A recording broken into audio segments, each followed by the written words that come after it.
The road begins where the streetlights end, and that is the first thing every driver notices, though most of them notice it too late. Across America, there are stretches of asphalt that locals refuse to drive after dark. Roads with names spoken in whispers at gas stations, roads that appear on no official warning sign, but live permanently in the memory of anyone who has traveled them alone at night. This is the story of those roads, and of what waits along their shoulders when the sun goes down. In rural Louisiana, there is a stretch of Route 66, outside a town so small it barely holds a name, where drivers report their headlights dimming for no reason, the electrical systems of their cars failing, as though something unseen is drawing the power out of the engine itself. Witnesses describe a figure standing at the tree line, tall and impossibly thin, watching without moving as the car rolls past. Those who have stopped to look closer say the figure was gone before they could speak, but the smell of burnt hair lingered in the air for miles afterward. Further north, in the backroads of Ohio, there exists a bridge so notorious that state troopers avoid parking near it after midnight.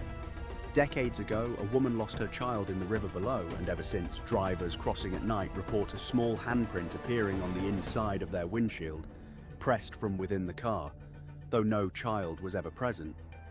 Others hear crying carried on the wind, a sound that follows the vehicle even after the bridge has been left far behind, fading only once the driver reaches well-lit streets again. In the deserts of New Mexico, a long, empty highway is haunted by headlights that appear behind lone travelers late at night, gaining speed, closing distance, filling the rearview mirror with blinding light, only to vanish entirely the moment the driver looks away and back again. Truckers who have driven this route for decades refuse to speak of it directly. They simply nod when it is mentioned and change the subject, as though naming the road too many times might invite its attention. In the hills of West Virginia, an old mining road cuts through dense forest where the trees grow unnaturally close to the pavement, forming a tunnel of shadow even at midday. At night, this road becomes something else entirely.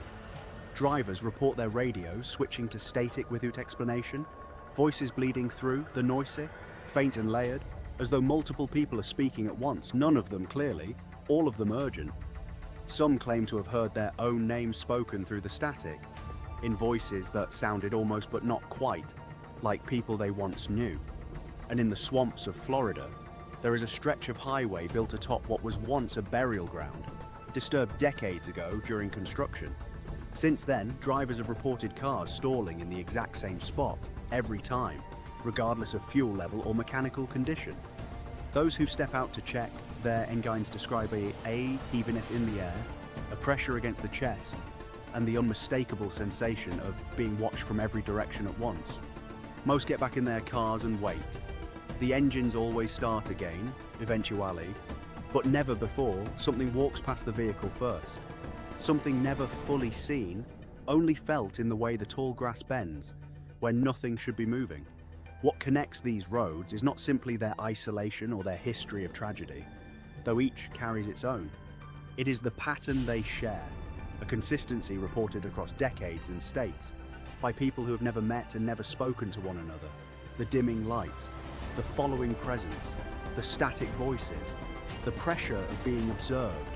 Each of these roads seems to remember what happened on them, and in the darkest hours of the night, they seem willing to show that memory to anyone brave or foolish enough to keep driving.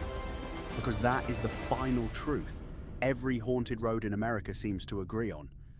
The danger was never in stopping the car. The danger was always in continuing forward alone, further into the dark, long after every rational reason to turn back had already come and gone.